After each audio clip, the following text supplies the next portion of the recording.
Sir సాయంకాలం ఉదయం 8 గంటలకు వెళ్తాము, సాయంకాలం 6:30కి ఇంటికి వచ్చాను సార్. వచ్చి టీ పెట్టుకొని తర్వాత పని చేసుకున్నామని అలా టీ పెట్టుకున్నట్టుగా లైట్ వెలిగించాను సార్. ఒక్కసారిగా గప్పనని లేక భయపడిపోయి నిలబడిపోయాను సార్. నేను పక్కింటి పాప వచ్చి బయటకు వచ్చి ఒక్కదాన్ని ఉండమని చెప్పి అరిసిన తర్వాత అప్పుడు ఆ పాప వస్తుంది, ఆ గ్యాస్ ఉన్నారు కదా, అప్పుడు కలవరకు బయటకు వచ్చేసాను సార్. నేను అంతలేక మా పాప వాళ్ళందరూ వచ్చి ఆ గందరగోళం గడిచిన తర్వాత అవును సిలిండర్ పేరిన దాకా ఎవరు ఇళ్ళల్లో కూడా పాలేపారు సార్. ఉబ్బిపోయింది కదా, వచ్చిన జనాలు కట్ల వచ్చిన వాళ్ళు ఏం చేయలేదు. 12 ఇళ్ళు సార్.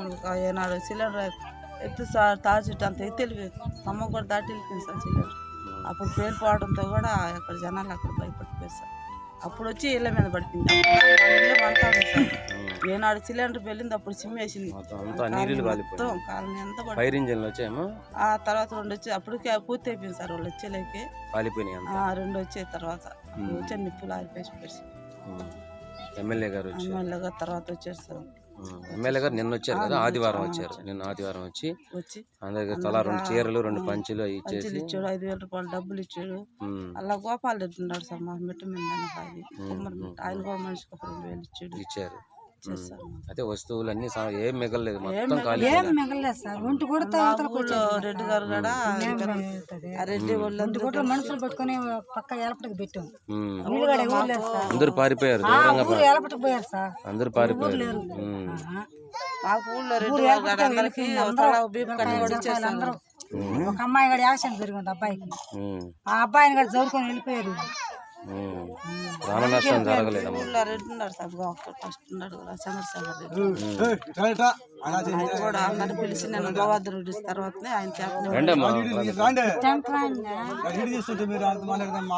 ఊరు వెళ్ళాలా లేరు సార్. ఆయన కూడా తల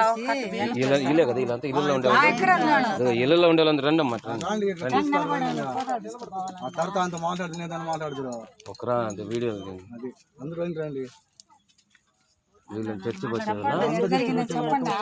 వచ్చే వాళ్ళు కూడా ఉన్నారు. చెప్పండి సార్. రెడ్డి గారు కూడా వచ్చారు.